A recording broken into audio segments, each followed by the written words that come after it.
సహోదరుడు చిన్న బిడ్డ నా కుమారుడితో సమానుడు, అంటే 1 సంవత్సరం ఇంకా తక్కువే.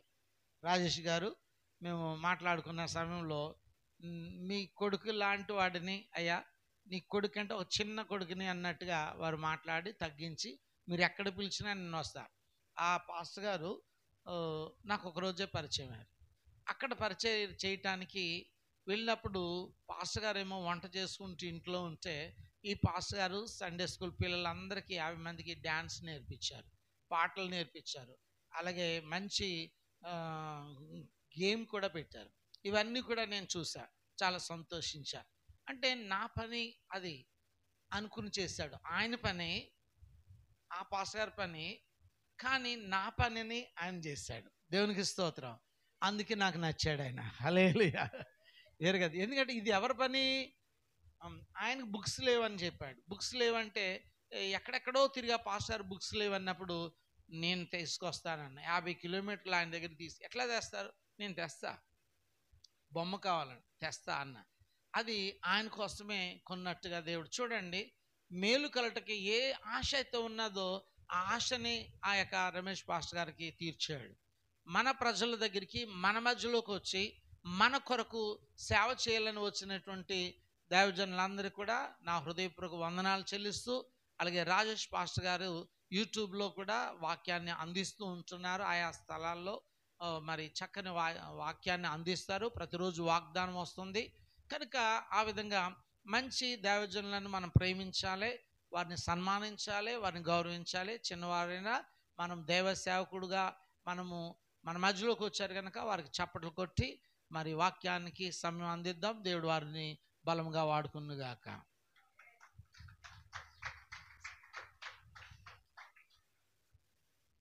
హల్లెలూయా. దగ్గరగా దేవుని స్తోత్రం చెప్దామా? వినపడలే, కొంతమంది గొంతులు వినపడుతున్నాయి. హల్లెలూయా. నేను రావడం ఇష్టం లేదా ఏంటి? గట్టిగా చెప్తారా ఒకసారి? హల్లెలూయా, హల్లెలూయా. మంచిది, మిమ్మల్ని అందరినీ చూడటం, మిమ్మల్ని అందరినీ కలవటం చాలా సంతోషకరం. నా తండ్రి సమానులు, నేను ఎప్పుడు కూడా ఇదే మాట చెప్తాను అయ్యగారి గురించి. ఎంతో గొప్పగా పరిచర్య చేసి తను విశ్రాంతి తీసుకునే రోజుల దాకా ఇప్పుడు చేరిపోయాడు. హల్లెలూయా.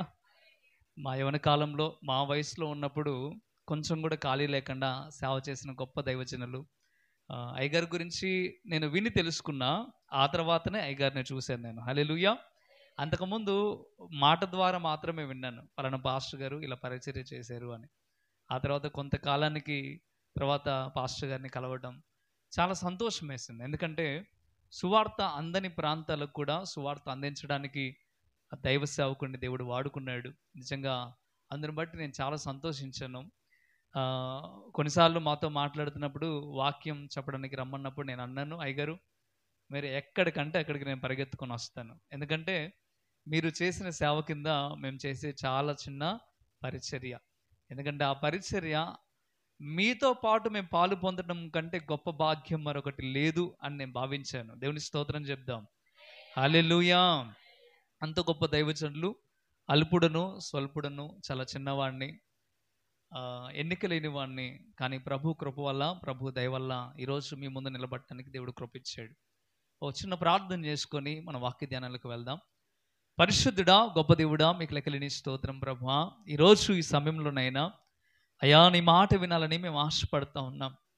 నా మటుకు నేను ఆశపడుతూ ఉన్నాను, ఇక్కడ కూర్చున్న ప్రతి బిడ్డ కూడా ఆశపడుతున్నారని నేను భావిస్తూ ఉన్నాను ప్రభువా. అయ్యా ఆశగల ప్రాణాన్ని తృప్తిపరుస్తానని మీరు చెప్పారు. నీ నామములో మమ్మల్ని అందరినీ మీరు తృప్తిపరచుదురు గాక. తేటగా నీ మాటల చేత మమ్మల్ని బలపరిచి ఈ రాత్రికాల సమయంలో ఇంకనూ మీరు మమ్మల్ని పరిపూర్ణులుగా మార్చమని బ్రతిమిలాడుతూ ఉన్నాను. ఈ సమయంలో ప్రభువా నన్ను నేను తగ్గించుకుంటున్నాను.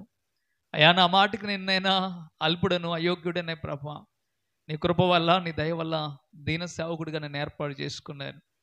ఈరోజు నా నోటిని మాత్రమే మీరు బోరుగా వాడుకొని మీ జ్ఞానము చేత నన్ను నింపి ఇక్కడున్న ప్రజలకు ఎలాంటి మాటలు అవసరమో, ఎలాంటి వాక్యం అవసరమో, ఎలాంటి గద్దింపు అవసరమో, ఎలాంటి హెచ్చరికలు అవసరమో ప్రతిదీ నీ బిడ్డలతో తేటగా మాట్లాడమని బ్రతిమిలాడుతున్నాను. అయా వాక్యం చెప్పుచున్నవాడు దైవజనుడు కాదు, పరిశుద్ధాత్మ దేవుడని ప్రతి ఒక్క బిడ్డ గ్రహించుటకు సహాయం దయచేయండి. ఎవరైతే మీరు మాట్లాడుతున్నారని విని లోబడతారో వారు ఆశీర్వదించబడతారు. దైవ సేవకుని వైపు చూడొద్దు ప్రభువా, అయాలపుణ్ణైన నా వైపు చూడొద్దు, గనుడవైన నీ వైపు చూడటానికి సహాయము దయచేయండి. ప్రతి బిడ్డ నీ మాటకు లోబడటానికి సహాయము దయచేయమని యేసయ్య నామములో మిక్కిలి బతిమిలాడి వేడుకుంటున్నాము తండ్రి. ఆమేన్, ఆమేన్, హల్లెలూయా. మంచిది. నాకంటే గనులు గొప్ప సేవకులు మన మధ్యలో ఉన్నారు. ఇక్కడ ఉన్న ప్రతి ఒక్క దైవజనులకు కూడా నిండు వందనాలు. అలాగే రమేష్ బ్రదర్ నాకు పరిచయం, నాతో పాటు కలిసి పరిచర్య చేస్తూ ఉన్నారు. అన్నకు కూడా నిండు వందనాలు. అలాగే పాస్టర్ గారికి కూడా నిండు వందనాలు. సంఘ బిడ్డలారా మీ అందరికి కూడా నిండు వందనాలు. హల్లెలూయా. మంచిది. దేవునికి వాక్యాన్ని మనం ధ్యానం చేద్దాం. ఎంతమంది వాక్యం వినడానికి సిద్ధంగా ఉన్నారో మీ కుడి హస్తాలు చూపిస్తారా? వాక్యం వింటాను నేను సిద్ధంగా. కొంతమంది ఇలా ఎత్తారు. నాకు అర్థమైంది ఏంటంటే కొద్దిసేపే చెప్పని. ఇలా ఎత్తారంటే అర్థం ఏంటంటే కొద్దిసేపే చెప్పు, ఎక్కువసేపు చెప్పొద్దనా? నిజంగా చెప్పండి, వాక్యం వినడానికి సిద్ధమేనా? కొంతమంది అయితే అసలు ఎత్తలేదు. మంచిది. ఎత్తిన వాళ్ళు ఎక్కువ మంది ఉన్నారు కనుక వాక్యం చెప్తాను. హల్లెలూయా.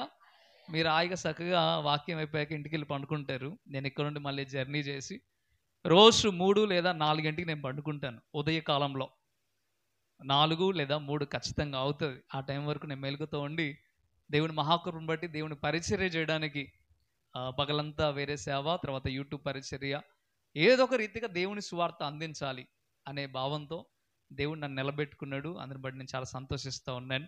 దీన్ని బట్టి ఈ మాట మీకు ఎందుకు చెప్పానంటే మీకంటే ఎక్కువ నేనే అలసిపోతాను కనుక మీరు మంచిగా వాక్యం వినొచ్చు అని చెప్పడానికి ఈ మాట చెప్తున్నాను. హల్లెలూయా, హల్లెలూయా.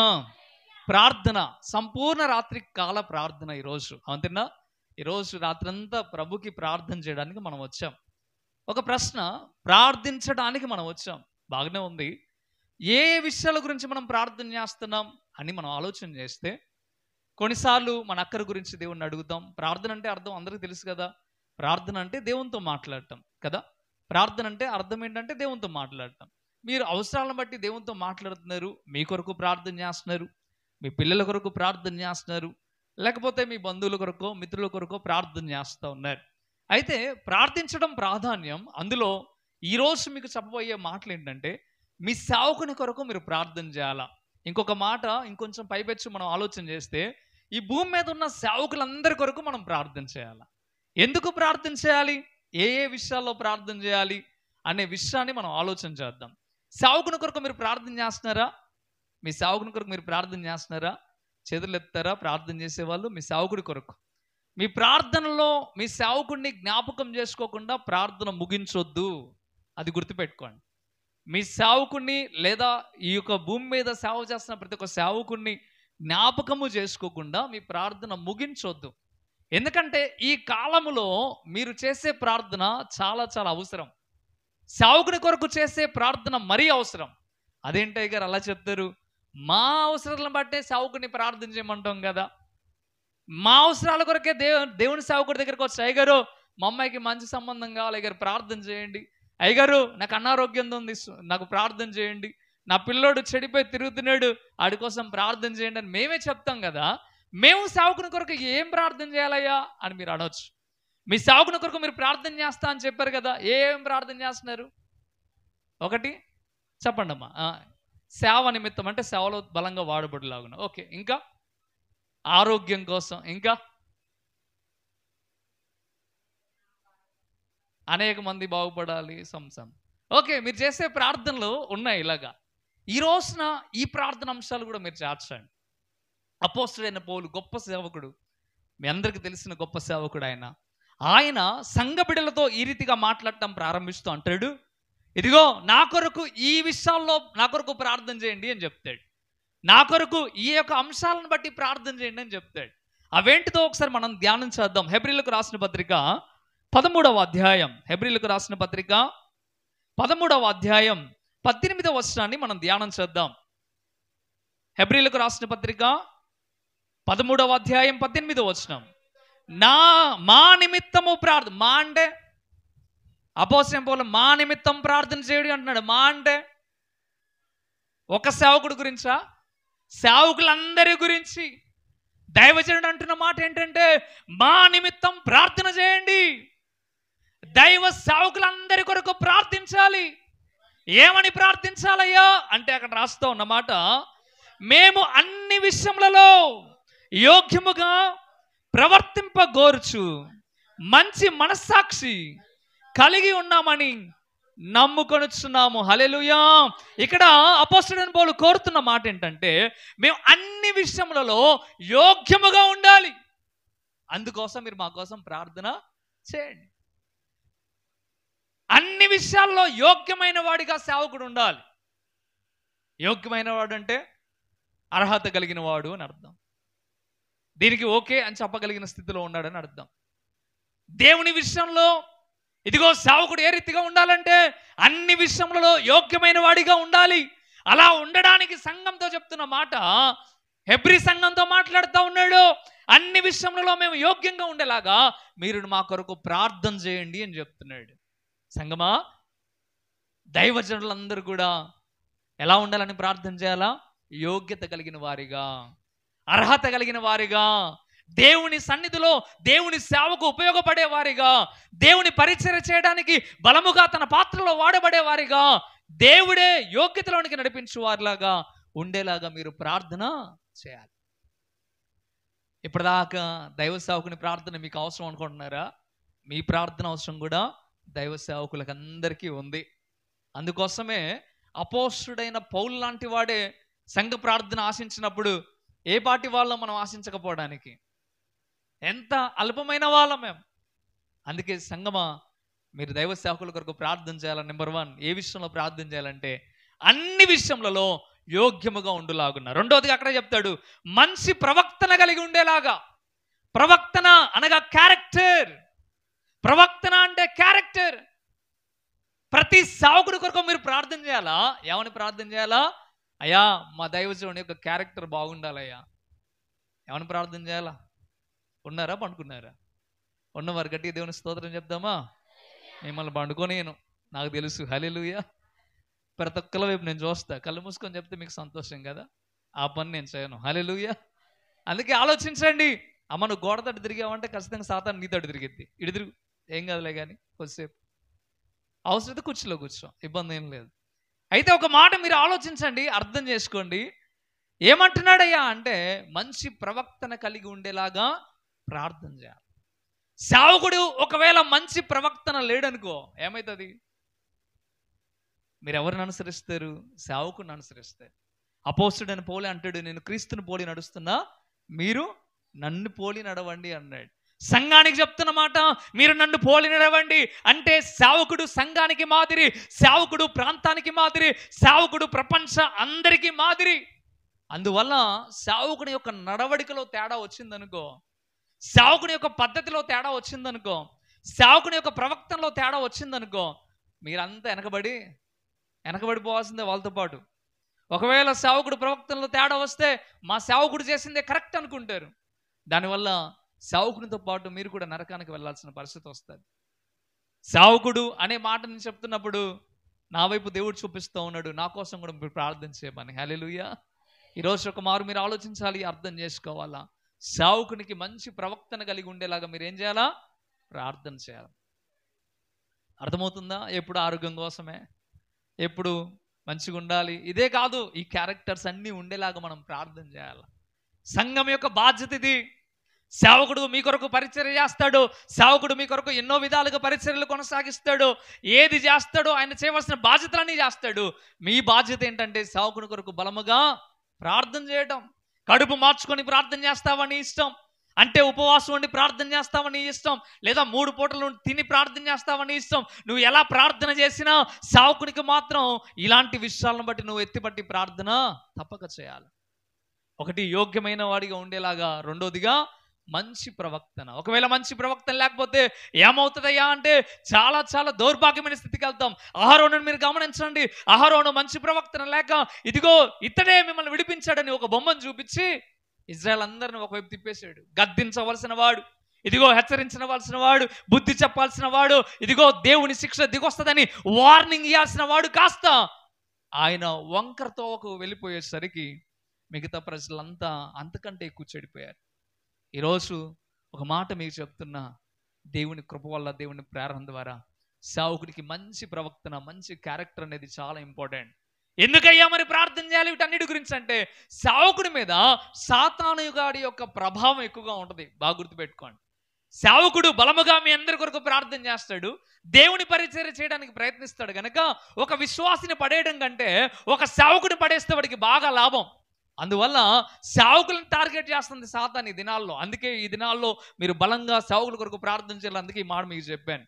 చాలా చోట్ల ఎక్కడ చూసినా సంఘాలు ఖరాబ్ అవడానికి కారణం ఏంటంటే సేవకుడి మీద సాతాను దాడి చేసినప్పుడు సేవకుడు నిలబడలేకపోవడం ద్వారా అక్కడ సంఘం కూలిపోతా ఉంది. ఆ ఊరికి మరలా సువార్త వెళ్ళే అవకాశాలు కూడా కరువైపోయాయి. ఖమ్మంలో ఒక ప్రాంతానికి మేము సువార్త చేయడానికి వెళ్తే వాళ్ళు రాళ్ళు పట్టుకొని నిలబడి, ఈ ఊర్లో ఇంతకుముందు ఒక సేవకుడు వచ్చాడు, వాని వల్ల ఈ ఊరంతా డిస్టర్బ్ అయింది, ఇంకొకసారి మీరెవరైనా వస్తే మాత్రం బాగోదని పొలిమేర దగ్గర ఉండి మమ్మల్ని పంపించేశారు. ఎందుకు ఈ మాట మీకు చెప్తున్నానో చెప్పనా? ఒక సేవకుడు ప్రవక్తను దెబ్బతింటే ఏమవుతుందంటే కొన్ని ఊర్లు నశించిపోతాయి, కొన్ని ప్రాంతాలు నశించిపోతాయి. అందుకే సేవకుని కొరకు ప్రార్థన చేయడం ఎంత ప్రాధాన్యమో మీరు గమనించండి.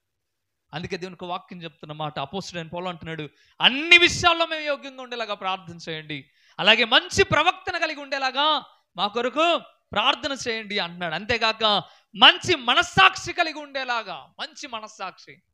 మనస్సాక్షి అంటే తెలుసా అండి? కోర్టులో సాక్షి అంటారా? కోర్టుకు వెళ్ళకముందే మనలో ఒక సాక్షి ఉంది, మనస్సాక్షి. నువ్వు తప్పు చేసినప్పుడు అది గద్దిస్తూ ఉంటుంది, నువ్వు తప్పు చేసినప్పుడు అది నిన్ను గద్దిస్తూ ఉంటుంది. సేవకునికి ఇది చాలా చాలా ఇంపార్టెంట్, విశ్వాసులకు కూడా ఇది చాలా ఇంపార్టెంట్. మనస్సాక్షి, నువ్వు తప్పు చేస్తున్నప్పుడు, పాపం చేస్తున్నప్పుడు లోపల ఉన్న మనస్సాక్షి నిన్ను గద్దిస్తూ ఉంటుంది. నువ్వు దేవుణ్ణి నమ్ముకున్నావు, నువ్వు చేయకూడదు కదా. దైవజనుడా, నువ్వు దేవుణ్ణి నమ్ముకున్నావు, నువ్వు చేయకూడదు కదా.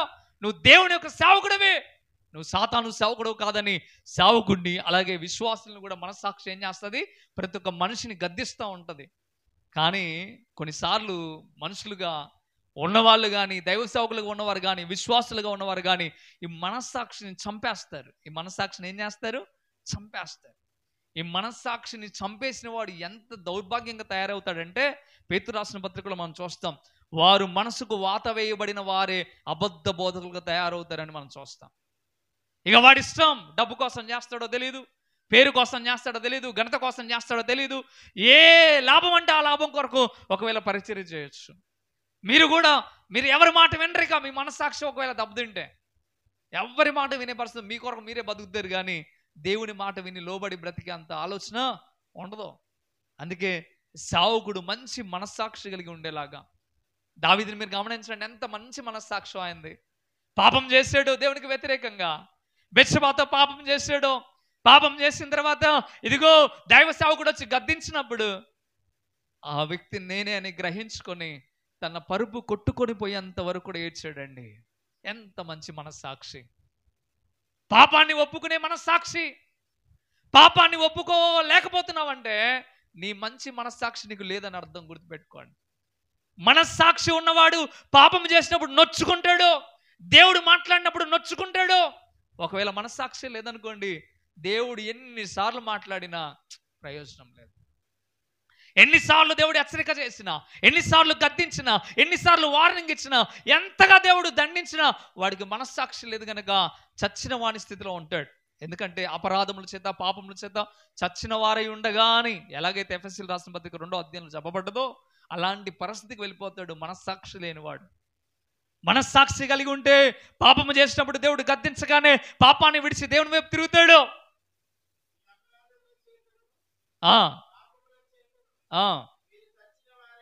మీరు చచ్చిన వారై ఉండగా ఆయన మిమ్మలను బ్రతికించడానికి క్రీస్తుతో కూడా బ్రతికించాడు ఆయన. అయితే ఒక మారు మీరు ఆలోచించండి, అపరాధాల చేత, పాపముల చేత చచ్చిపోయే స్థితి ఎప్పుడు వస్తుందంటే మన మనస్సాక్షి పనిచేయనప్పుడే, వాత వేయబడినప్పుడు అని బైబిల్ చెప్తుంది. మనస్సాక్షి వాత వేయబడినప్పుడు. మనస్సాక్షి ఎలా ఉండాలంటే ఎప్పుడు ఎలక్ట్గా, ఎప్పుడు దేవుడు నాతో మాట్లాడతాడా, నేను చేసిన తప్పు గురించి నన్ను హెచ్చరిస్తాడా, ఇక నేను సరి చేసుకుందామా అన్న ఆలోచనతో మనం బ్రతకాలి. అలాగే దైవ సేవకుడికి ఇది చాలా చాలా చాలా ఇంపార్టెంట్.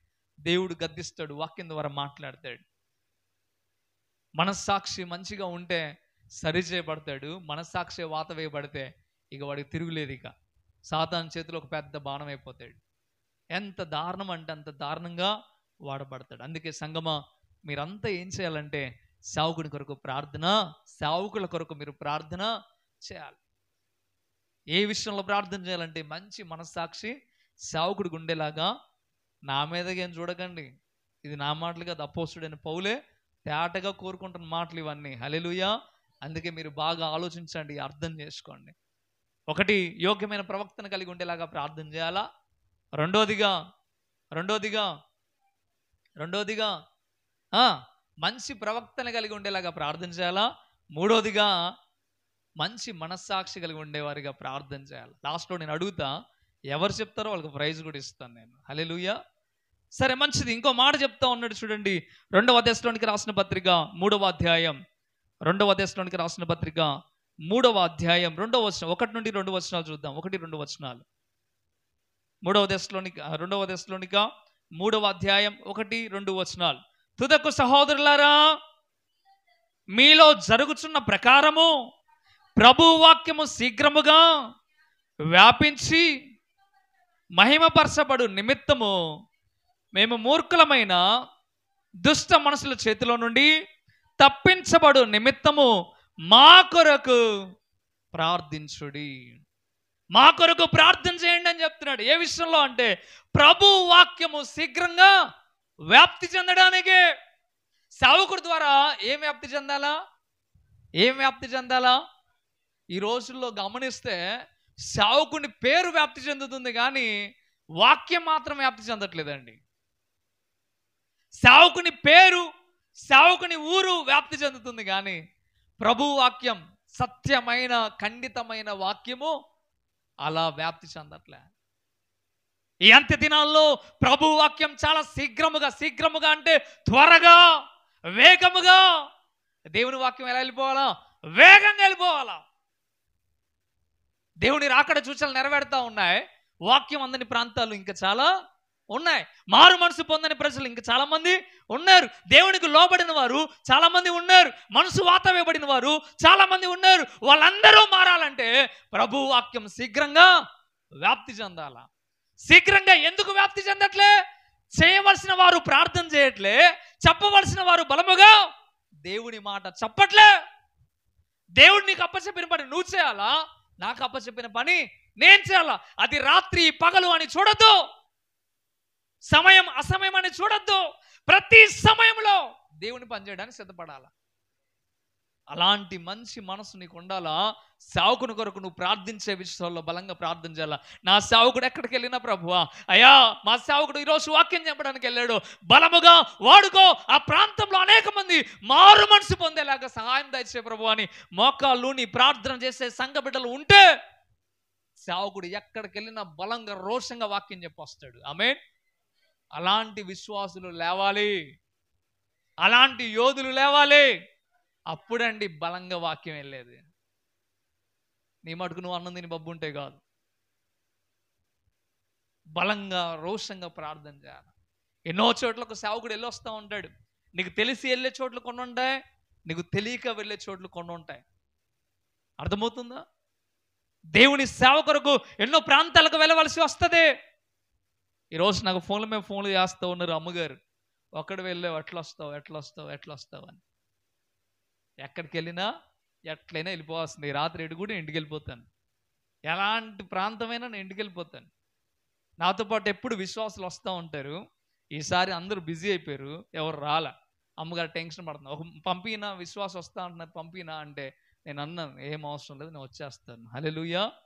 ఎందుకయ్యా అంటే దేవునికి వాక్యం చెప్తుంది, మీరు ఎప్పుడైతే సేవకుని కొరకు ఆలోచిస్తూ బలంగా ప్రార్థన చేస్తూ ఉంటారో దేవుడే తన సేవకుని ఎలా నడిపించాలో అలా నడిపిస్తాడు. అది అరణ్యమైనా, ఎలాంటి ప్రాంతమైనా, ఎలాంటి చోటైనా, అది పగలైనా, రాత్రైనా, అర్ధరాత్రి అయినా, ఏ రీతిగా దేవుడు వాడుకోవాలో ఆ రీతిగా దేవుడు వాడుకుంటాడు. ఒకరోజు రాత్రిపూట మేమిద్దరం మీటింగ్ చూసుకొని వెళ్ళాం, రమేష్ పాస్టర్ గారు. రాత్రిపూట ఇంచుమించు 10 అవుతుంది. 10 అవుతున్న టైంలో నేను ఇంటికి వెళ్ళావా లేదని కాల్ చేస్తే అంటున్నాడు, అన్న ఒక వ్యక్తి ఇక్కడ బాత్తో కూర్చున్నాడు అన్న, అతనితో మాట్లాడుతున్నాను అంటున్నాడు. అరే రాత్రి ఎంత అవుతుంది టైము? ఇంచుమించు 12 అయింది, 12 అయిపోయింది. అరే ఇంటికి చేరుంటాడేమో, నేను ఫోన్ చేస్తే అంటున్నాడు, అన్న ఒక వ్యక్తి ఇక్కడ చాలా బాధతో కూర్చుంటాడు. ఆ వ్యక్తి మంచోడో తెలియదు, చెడ్డోడో తెలియదు, కోపిస్టో తెలియదు. ఆ వ్యక్తి ఏదైనా పక్కన పెట్టి దేవుడు మాట్లాడమంటే వెళ్ళి ఆ సమయంలో మాట్లాడవలసిన పరిస్థితి ఎంతైనా ఉంటది. సేవకుడు బలముగా దేవుని మాట చెప్పినప్పుడు అది పని చేయగలగాలంటే మీరు కూడా బలముగా ప్రార్థించాలి. మీరు ప్రార్థిస్తే మీ సేవకుని ఎన్నో చోట్ల దేవుడు వాడుకుంటాడు. ఎంతోమంది మీ సేవకుని ద్వారా వాళ్ళు ప్రభు వైపు తిరగగలుగుతారు. ఆమేన్.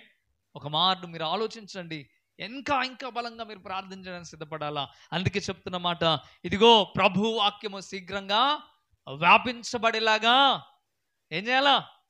అయ్యగారు 4 బిల్డింగ్లు కొనుక్కోవాలని కాదు, ఏమని ప్రార్థన చేయాలా? ప్రభు వాక్యము శీఘ్రంగా, ప్రభు వాక్యం శీఘ్రంగా చెప్పారు. నిజంగా విశ్వాసుల్లో నిజంగా విశ్వాసం ఉంటుందో పోతుందో తెలియట్లేదు ఈ రోజుల్లో. దేవుని వాక్యం ప్రకటించకుండా ఇల్లు, స్థలాలు, బంగ్లాలు, బెంచ్ కార్లు కొనుక్కునే సేవకులకి ఏం చేస్తూ ఉంటారంటే, వీళ్ళు ప్రార్థన చేయడం పూర్తిగా వదిలేసి వారి ధనాన్ని కూడా వాళ్ళకి ఇచ్చేస్తూ ఉంటారు. ప్రభు వాక్యం శీఘ్రంగా బలంగా వ్యాపి చెందించడానికి మారుమూల ప్రాంతాలకు వెళ్ళి, తండలకు వెళ్ళి, ఎన్నో ప్రాంతాలకు కాలునడక వెళ్ళి సేవ చేసేవాడిని మాత్రం ఏమంటారు, పస్తులు ఉండేలాగా అలాగే చూసుకుంటుంటారు. కానీ ఇక్కడ నుండి టీవీలోనే పంపిస్తారు కదా. కానీ ఒక మాట మీకు చెప్తున్నా, ఒకటే ఒక మాట రోషంగా చెప్తున్నా, సేవ చేసే వాళ్ళని మీరు ప్రోత్సహిస్తే దేవుడు బలంగా సేవ జరిగిస్తాడు. ఆ సేవ మీదే ఆశీర్వాదం ఉంటుంది. అది గుర్తుపెట్టుకోండి. మనసు వాతవేయబడిన వారి వైపు మీరు చూడొద్దు, బలంగా సేవ చేస్తున్నారా లేదా అనేది మీరు చూడాలా. హల్లెలూయా. ఆలోచించండి, అర్థం చేసుకోండి. అందుకే అంటున్నాడు, ప్రభు వాక్యం శీఘ్రంగా వ్యాప్తి చెందేలాగా మీరు ఏం చేయాలా? అమ్మా ఏం చేయాలా? ప్రార్థన చేయాలా. ఓకే, మంచిది. ఇంకో మాట అంటున్నాడు అక్కడే చూడండి, ఈ మాట చాలా ఇంపార్టెంట్. అక్కడ రాస్తూ ఉన్నాడు, వ్యాప్తి చెందేలాగా ప్రార్థించాలి. వ్యాపించి 2వ వచనం, మహిమపరచబడు నిమిత్తం. ఎవరు మహిమపరచబడాలా? ఎవరు మహిమపరచబడుతున్నారు ఈరోజు? పలానా సేవకుడు అండి పట్టుకుంటే స్వస్థత జరిగిద్దండి. పలానా సేవకుడు అండి, ఎంతమంది జనం వస్తారో అడిగి. పలానా పాస్టర్ గారు, పలానా పలానా పలానా పాస్టర్ అని పేరు వస్తుంది, కానీ దేవునికి మహిమ కలిగేలాగా ఉన్నారా? ఉన్నారా?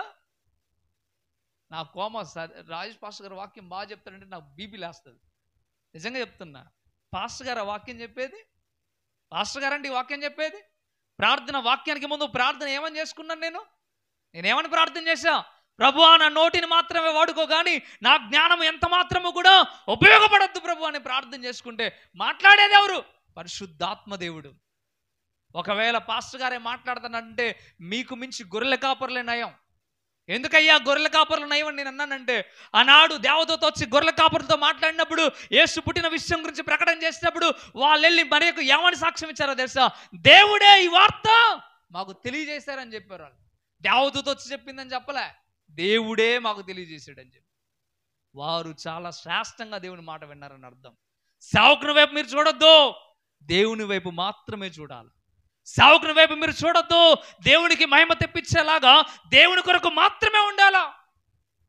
ఈ రోజున సేవకుడు తన తాను కనపరుచుకుంటున్నాడు, విశ్వాసులు సేవకుడిని కనపరుస్తున్నారు.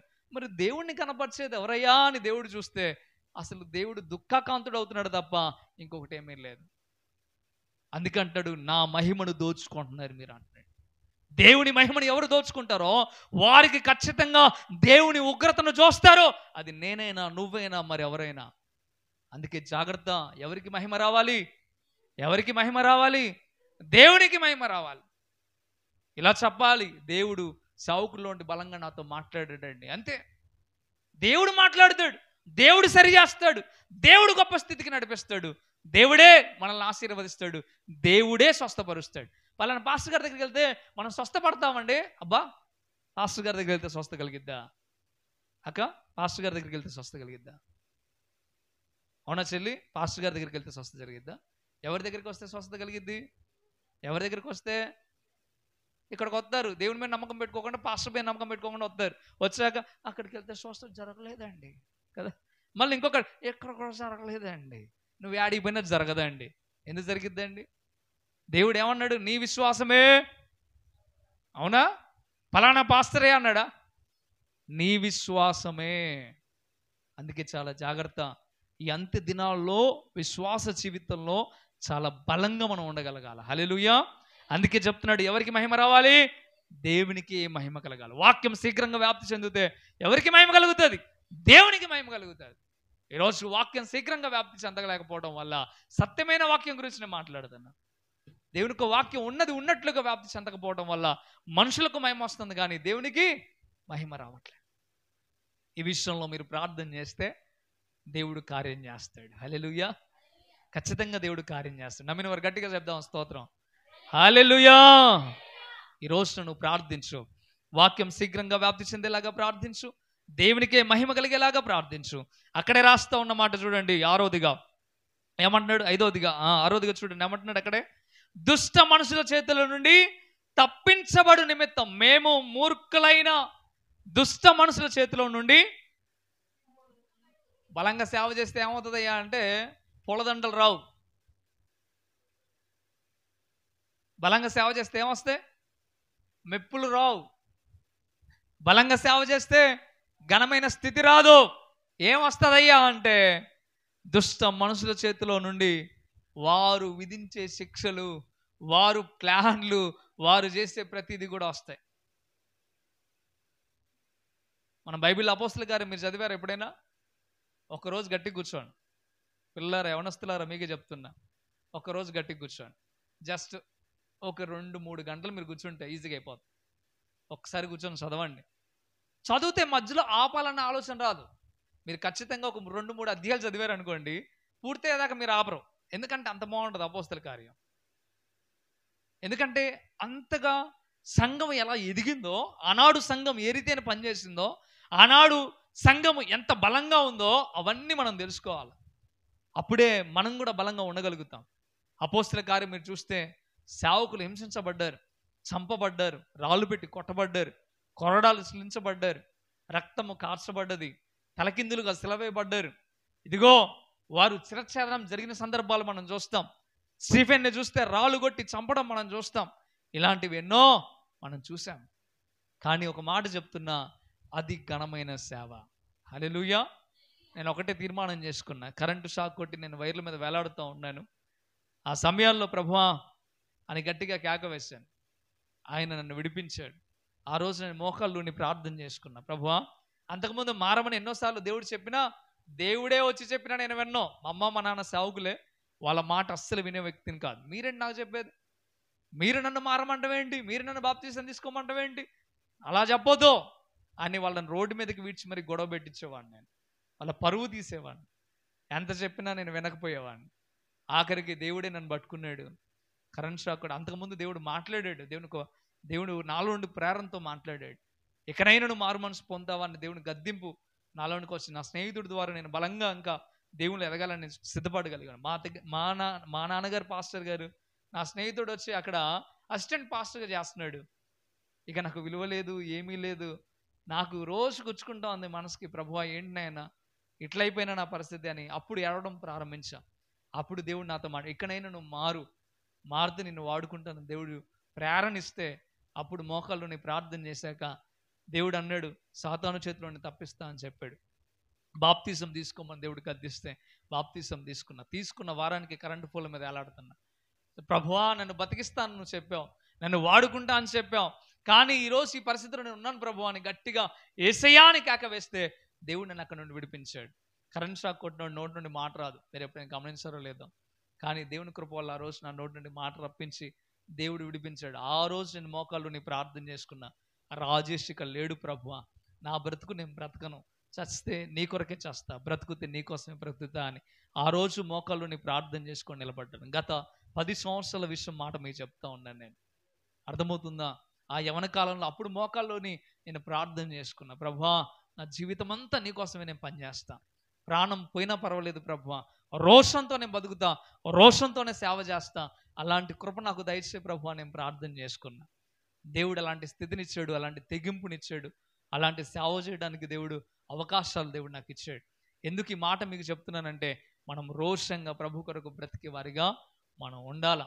అప్పుడే దేవుడు గొప్ప స్థితికి మారుస్తాడు. అందుకే మూర్ఖ జనుల గురించి భయపడేదేమీ లేదు.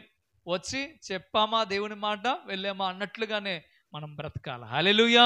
అందుకే మీరు సేవకుని కొరకు ప్రార్థన చేసిన విషయం ఏంటంటే, మూర్ఖ జనులు ఎంతో మంది ఉంటారు. సువార్తలు ప్రకటించినప్పుడు కానీ, ఎక్కడికైనా ఒక మంచి మాట చెప్పినప్పుడు కానీ పడని వాళ్ళు చాలా మంది ఉంటారు. సేవకులను అడ్డగించే వాళ్ళు ఉంటారు. సేవకుడిని దొంగ దెబ్బ తీసేవాడు ఉంటాడు. వాళ్ళందరి చేతిలో నుండి తప్పించబడు నిమిత్తం మీరేం చేయాలా? ప్రార్థన చేయాలి. మీరేం చేయాలా? ప్రార్థన చేయాలి సేవకుని కొరకు. అందుకే అక్కడ రాస్తా ఉన్న మాట, ప్రార్థన చేయాలా. మూర్ఖ జనుల చేతిలో నుండి తప్పించబడు నిమిత్తం మీరు ప్రార్థన చేయాలి. ఆరోదిగా. ఏడోదిగా మనం గమనించగలిగితే రోమీయులకు రాసిన పత్రిక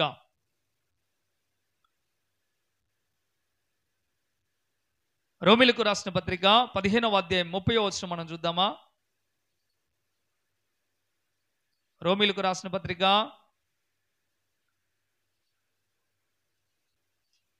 15వ అధ్యాయం 30, 31, 32. సహోదరులారా,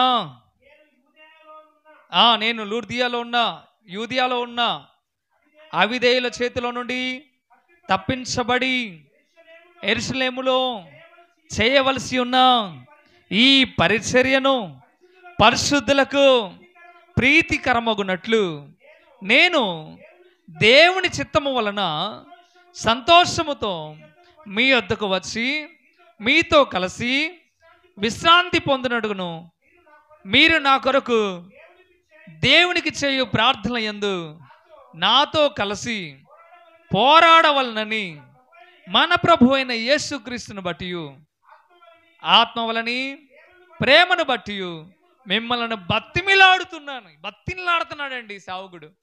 ఏమని? ప్రార్థన చేయమంటే చేస్తారా? వెంటనే మీరు చేస్తున్నారా? ఇట్టుతారు బుర్రగాలు ఇక్కడ. ఇంటికి వెళ్ళాక ఏదాతోవా ఏదానైనా వాస్తవా కాదా? ఈ మాట చెప్తే రోషాలు ఎక్కువ మళ్ళా కదా. ప్రార్థన చేస్తారా? ఇక్కడ ఉప్పుతారు. ఇంటికి వెళ్ళాక ప్రభువానికి స్తోత్రం, నాకు ఆత్రం, నాయన నిద్ర వస్తుందని బాబు ఉంటారు. అంతే, ఇరదేం లేదు. పొద్దున్నే లేస్తారు, చీపురు పట్టుకుంటారు, కానీ ప్రార్థన బతిమిలాడుతున్నాడు సేవకుడు. నా కోసం ప్రార్థన చేయండి అమ్మా, మా కోసం ప్రార్థన చేయండి. ఏ విషయంలో? అక్కడ అంటున్నాడు, ఇదిగో అవిధేయుల చేతిలో నుండి తప్పించబడు నిమిత్తం. అవిధేయులు, దేవునికి లోబడిన వారు, దేవుని పట్ల విధేయత చూపని వారు, దేవుని మాటకు లొంగని వారు, ఏదైనా ఒక మాట చెప్తే రోషం పుట్టుకొస్తుంది, కానీ వీళ్ళకి మార్పు రాదు. దైవ సేవకుడి నోటి నుండి దేవుడు మాట్లాడినప్పుడు వాళ్ళు, అయ్యో నాలో ఉన్న తప్పు గురించే దేవుడు మాట్లాడుతున్నాడు కదా, నాలో ఉన్న వారి గురించే, నాలో ఉన్న పాపం గురించే దేవుడు నాతో మాట్లాడుతున్నాడు కదా, నన్ను నేను సరి చేసుకోవాలి అన్న ఆలోచన రాక నా గురించి చెప్తాడు ఈయన అన్న బుద్ధి వస్తుంది. అర్థమవుతుంది మీకు? అవిధేయుల యొక్క మనసు అలాంటిది.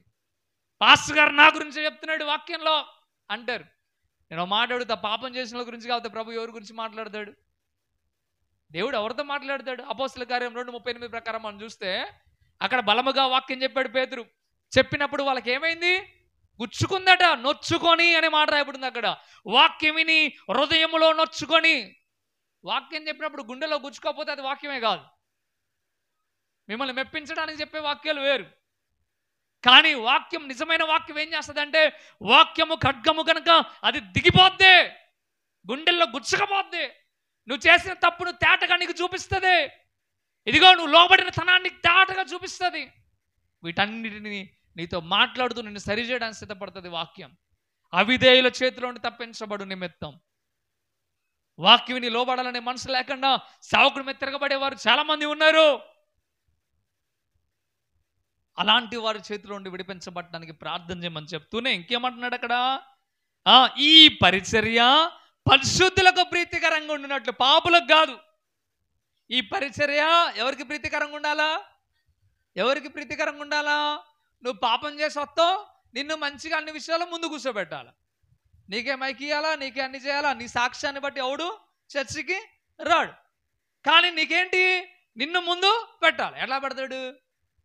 నీ వైపు చూస్తే పెడతాడు, దేవుని వైపు చూసేవాడు అలా పెట్టడం. హల్లెలూయా. నీకు విలువ ఎవరో. అందుకే అంటున్నాడు, ఈ పరిచర్య ఎవరికి ప్రీతికరంగా ఉండేలాగా ప్రార్థన చేయమంటాడు? పరిశుద్ధులకు ప్రీతికరంగా ఉండాలా, పరిశుద్ధులకు నచ్చాలి ఆ సేవ. సేవకుడు అలా సేవ చేయాలంటే మీరేం చేయాలా?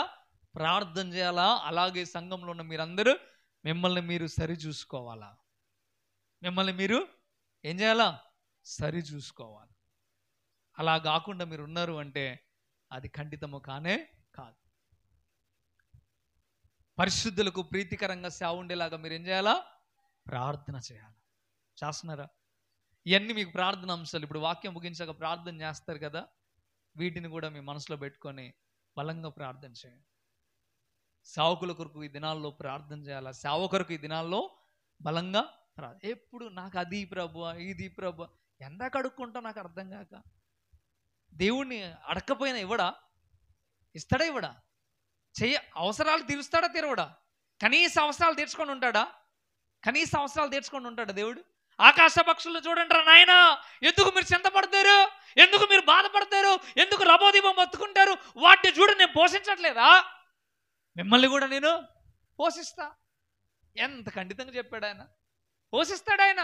తిండి గురించి, బట్ట గురించి, ఇంటి గురించి, వీటి గురించి నువ్వు పెద్దగా ఏడవలసిన అవసరం లేదు. కన్నోడికి సాధడం తెలీదా? తెలీదా అండి? తల్లిదండ్రులు మీ అమ్మ మీ నాన్న అన్ని మీరు అడుగుతూనే తెచ్చిపెట్టారా? మరి దేవుడు అంతకంటే శాస్త్రమైనవాడు కాదా? దేవుడు ఇస్తాడు. వీటి గురించే ఏడవడం కాదు, వీటి గురించే పెద్దగా ఉండడం కాదు. ప్రభువా నాకు జాబీ జాబీ జాబీ జాబీ జాబీ జాబీ. నాకు 5 సంవత్సరాల్లో ఒక సిస్టర్ గారు తెలుసు, జాబ్ కోసం ట్రై చేస్తాను. అన్నా ప్రార్థన చేయి, అన్నా ప్రార్థన. ఓరే నాయనా, నీకు జాబ్ కోసం ఎందుకు వదిలే దాని గురించి. నువ్వు మంచిగా దేవుని కొరకు వాడబడు. దేవుని చిత్తం అయితే దేవుడు నీకు ఇస్తాడు, లేకపోతే దేవుడు నేను ఏ స్థాయిలో పెట్టాలో ఆ స్థాయిలో పెడతాడు. నువ్వు ఒకరి కింద జాబ్ కోసం నువ్వు వెతుక్కుంటావు, ఏమో నిన్న ఒక కంపెనీ పెట్టేలా దేవుడు తయారు చేస్తాడేమో. అర్థం చేసుకోలేవు. ఆ మాత్రం నువ్వు ఒక బిజినెస్ మ్యాన్ అవుతావేమో, దేవుడు ఆ ప్రణాళిక నీకు పట్ల ఉందేమో. ఎప్పుడు చూసినా అది ప్రభు ఇది. నేను ఒకటే చెప్తాను, మీ అవసరాల కొరకు ఎక్కువగా ప్రార్థన చేయడం కాదు, అది చాలా తక్కువగా చేయండి. అది చాలా తక్కువగా చేయండి. ఎప్పుడు చూసినా ఇదే పని మనకి కాదంటారా?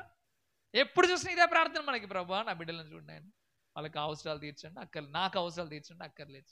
ఈ ప్రార్థన ఎంత తక్కువగా చేస్తావో అంత లాభం నీకు. యోబుని బాగా గుర్తు తెచ్చుకో. యోబు ఎప్పుడు ఆశీర్వదించబడ్డాడు? ఆయన కోసం రబోదీపం మొత్తుకుంటా శాపాలు కూడా పెట్టుకున్నాడు.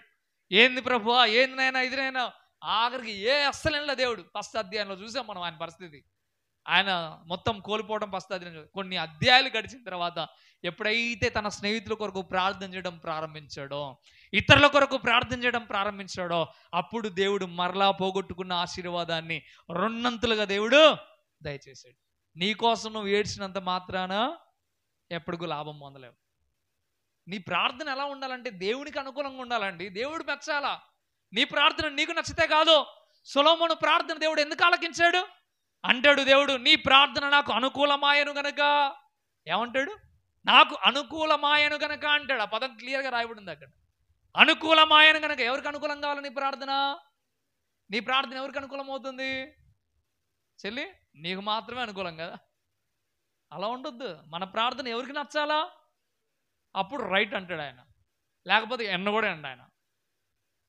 అందుకే కొన్నిసార్లు అంటాడు, నేను మీ మొర వినకుండా ఉండడానికి నా చెవులేం మందం కాలేదు, నా చేతులేం కొరస కాలేదు, నీకు నాకు అడ్డుగా కొన్ని ఉన్నాయో నాయన తీసేసుకో అంటాడు.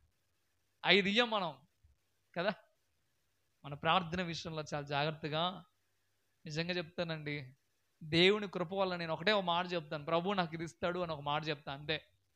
నేను దానికోసం నేను ఎక్కువగా ఏడవను. ఇచ్చిన దేవునికి స్తోత్రం, ఇవ్వకపోయినా దేవునికి స్తోత్రం. ఇస్తేనే దేవుని నమ్ముతామా? అలాంటోడు స్వార్థంగా వచ్చినోడే తప్ప ఇంకోటి ఏం లేదు. ఇవ్వకపోయినా దేవునికి స్తోత్రం. నష్టం కలిగిన దేవునికి స్తోత్రం అని చెప్పాలా, లాభం వచ్చిన దేవునికి స్తోత్రం అని చెప్పగలగాల. అప్పుడు నీ ప్రార్థన దేవుడు ఖండితంగా వింటాడండి. హల్లెలూయా. దేవునికి అనుకూలమైన ప్రార్థన. ఇలాంటి ప్రార్థనలు చేయండి మీరు, దేవుడు 100% జవాబిస్తాడు. హల్లెలూయా. కొన్ని ప్రార్థనలు కప్పు కూడా దాటం. ఎందుకు దాటవయ్యా అంటే దమ్ము ఉండదు ప్రార్థనలో.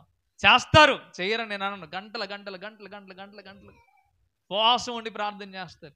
కానీ దానిలో సత్తా ఉండాలంటే ముందు నిజాయితీ నీలో ఉండాలి. నువ్వు చేయవలసిన విధానము నీలో ఉండాలి. అందుకే దేవుడికి మెచ్చే ప్రార్థన చేయాలి. అందుకే మాట చెప్తా ఉన్నాడు. ఇదిగో ఇక్కడ చెప్తున్న మాట, పరిశుద్ధులకు తగినట్లుగా పరిచర్య జరిగేలాగా మీరేం చేయాలా? ఈ రోజుల్లో పరిశుద్ధులకే జరుగుతుందా? ఓ మాట అడుగుతున్నాను, సంఘంలో అందరు పరిశుద్ధులే ఉంటున్నారా? ఎవరికి వారు ప్రశ్న వేసుకుందాం. సంఘంలో నేను పరిశుద్ధిగా ఉన్నాను అని ఖండితంగా చెప్పగలరా? ఎవరి పరిచర్య నడుస్తుంది ఇక్కడ? ఎక్కడ చూసినా అంతే. ఇప్పుడున్న పరిచర్య ఎలా అయిపోయిందంటే పరిశుద్ధుల పరిచర్య. బయటికి వెళ్తే నీ సాక్ష్యం కనపడుతుంది. ఎంతమంది ఎలా చెప్తారో తెలుసా? మీకు చెప్పరు, మాలాంటి సేవకులకు చెప్తారు. ఈ ఏరియాలో పలానా వాళ్ళ దగ్గరికి వెళ్ళి సువార్త చేయడానికి వెళ్ళిపోతే అంటారు, అయ్యగారు మీ ముందు మీ వాళ్ళు నటించినంత ఇంకెక్కడ నటించరు అయ్యగారు. మీ ముందే పొలం కాడ ఎన్ని బూతులు మాట్లాడిద్దో మీకేం తెలుసు అయ్యగారు. మళ్ళా ఆదివారం వచ్చేసరికి చక్కగా రెడీ వస్తుంది అయ్యగారు. ఆమెను చూస్తే మాకే ఒళ్ళు మండిపోద్ది. ఆడికొచ్చి ఆమె మారలేదు కానీ మేము వచ్చి మేమే ఇంకా మారాలా? మీరు మాకు చెప్పొచ్చారు అయ్యగారు అని మాతో మాట్లాడుతుంటే గుండెల్లో దిగిపోతుంది. మళ్ళీ పొద్దున్నే వచ్చి మైక్ పట్టుకొని ఆమె స్తుతి ఆరాధన చేస్తుంటే ఇక్కడ గుండె బగులుతుంది. ఏమనాలో తెలియదు, ఏం చేయాలో తెలియదు. గట్టికి గద్దిస్తే నువ్వు కాకపోతే ఇంకో చర్చి. అబ్బా ఈ లోకంలో తిరుగు, ఏ చర్చి ఆ చర్చి ఆ చర్చి అని తిరుగు, రేపు నరకంలో ఎలాడదు.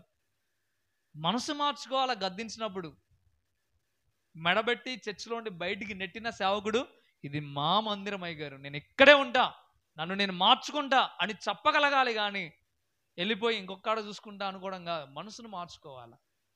రోషంతో మనసుని బ్రతుకుని మార్చుకోవాలి. నీలో తప్పున్నప్పుడు దాన్ని సరి చేసుకోవాలి. కానీ ఈ రోజున పరిస్థితి ఎలా ఉంది అంటే పరిశుద్ధులకు తగిన పరిచర్య కొనసాగట్లే. పరిశుద్ధులకు తగిన పరిచర్య, మందిరానికి వచ్చిన వాళ్ళంతా నీతిమంతులుగా తయారవుతూ ఉంటే ఇక ప్రకటన చేయాల్సిన అవసరం లేదండి. నిన్ను బట్టి మిగతా వాళ్ళంతా వచ్చేస్తారు. ఒక ప్రశ్న అడుగుతున్నా, నీ పిల్లలే నిన్ను బట్టి మందిరానికి కూడా రావట్లే. నీ పిల్లలే నిన్ను బట్టి మందిరానికి రావట్లే.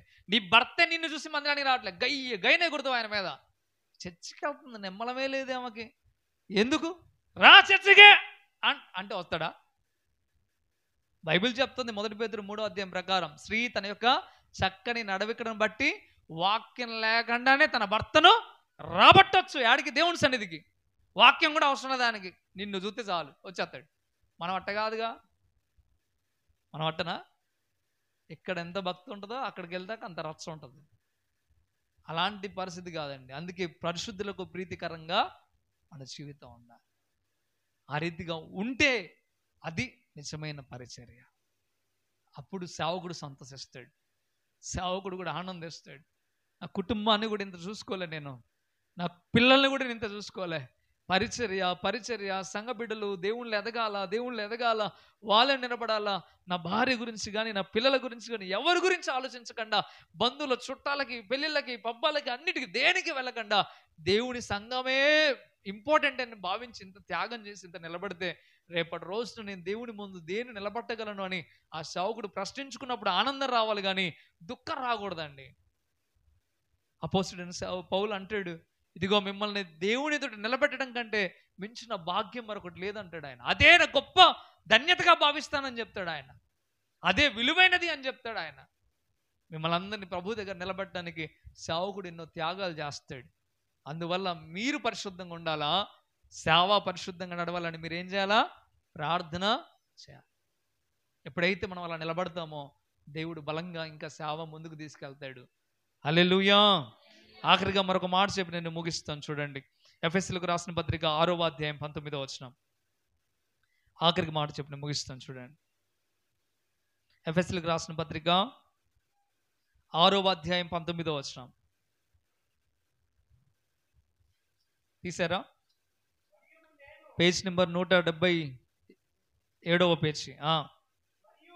మరియు నేను దేని నిమిత్తం రాయబారినై సంఖ్యల్లో ఉన్నానో ఆ సువార్త మర్మమును ధైర్యముగా తెలియజేయుటకును నేను మాట్లాడ నోరు తెరిచినప్పుడు దానిని గూర్చి నేను మాట్లాడవలసినట్లు ఉండగా ధైర్యముతో మాట్లాడుటకై వాక్శక్తి నాకు అనుగ్రహించబడు నిమిత్తం నా నిమిత్తమును పూర్ణమైన పట్టుదలతో విజ్ఞాపన చేయొచ్చు. మెలకుగా ఉండండి. పట్టుదలతో ప్రార్థన చేయాలట. మీరు పడతారండి పట్టు, ఫలానా వస్తువు కావాలంటే పట్టుపడతారు దేవుని దగ్గర. కానీ మీరు ప్రార్థన చేసే విషయాల్లో ఏముండాలయ్యా అంటే ప్రభు వాక్యం సేవకుడు ధైర్యంగా చెప్పాలా. సేవకుడు ప్రభు వాక్యం ధైర్యంగా చెప్పేలాగా ప్రార్థన చేయాలి. రోషంతో ధైర్యంగా. ఆడున్నది ఎవరు అని చూడటానికి అవసరం లేదు. అక్కడ ఉన్నది దేవునికి లోబడేవాడా, లోబడనివాడా, లేకపోతే అధికారుల, గొప్ప వాళ్ళ, ఇవన్నీ చూడకుండా దేవుడు ఏ మాట అయితే తనకు చెప్తున్నాడో అదే మాట ధైర్యంగా చెప్పగలిగిన స్థితి, వాక్శక్తి దేవుడు అనుగ్రహించలాగున సేవకుని కొరకు మీరు ఎలా ప్రార్థన చేయాలట? పట్టుదలతో.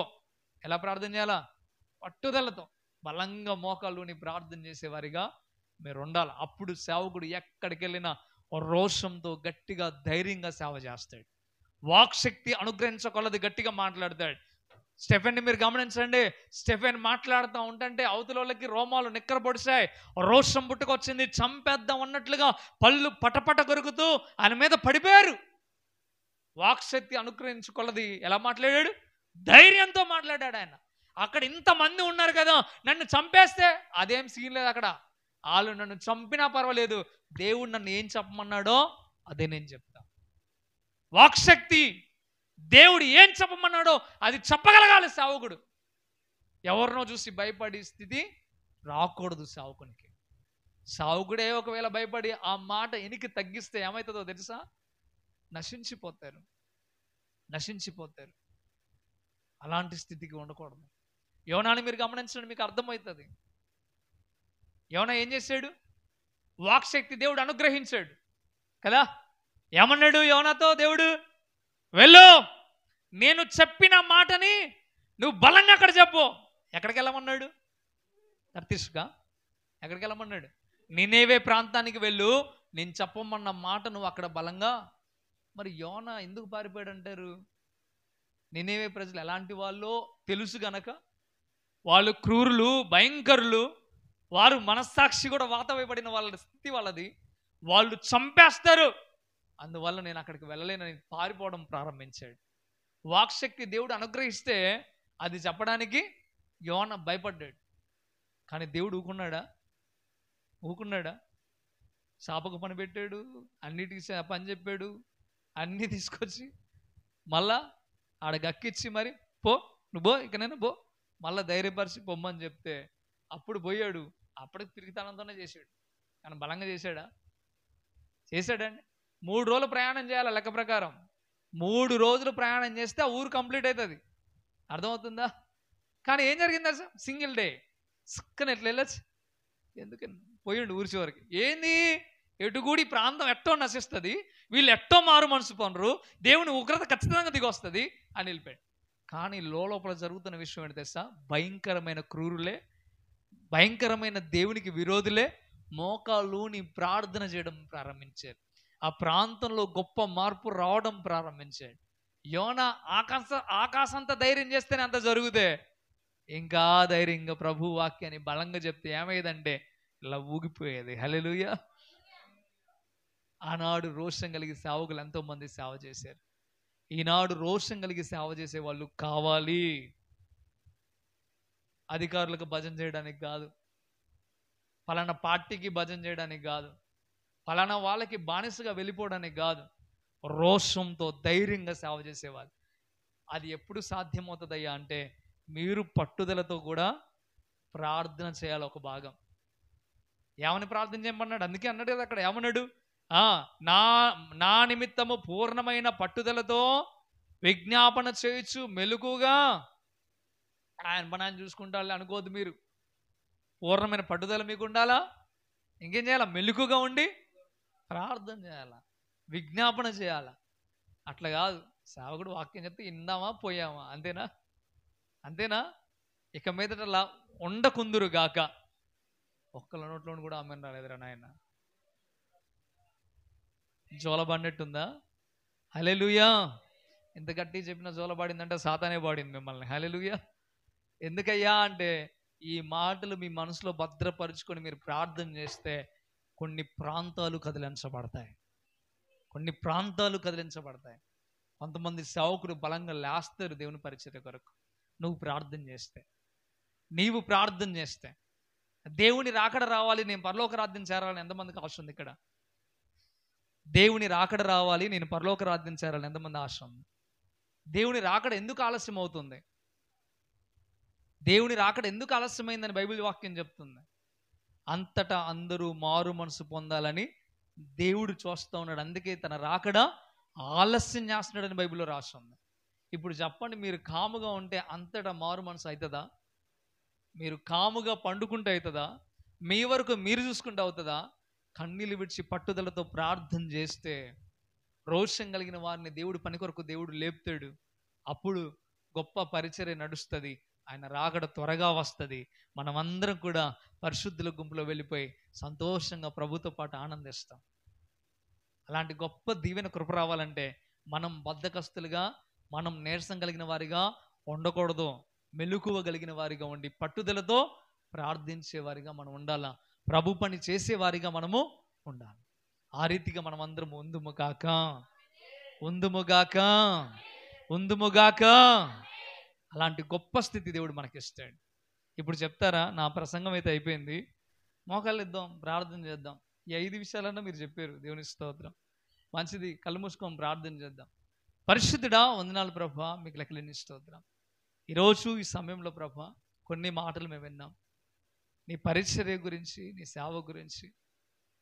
అయా, ఈ లోకంలో సేవకులుగా మీరు ఏర్పాటు చేసుకున్న వారు అనేకులు ఉన్నారు. వారందరి కొరకు ఏ రీతి అయినా ప్రార్థనలు చేయాలో సంఘంతో కొన్ని విషయాలు మీరు చెప్పారు.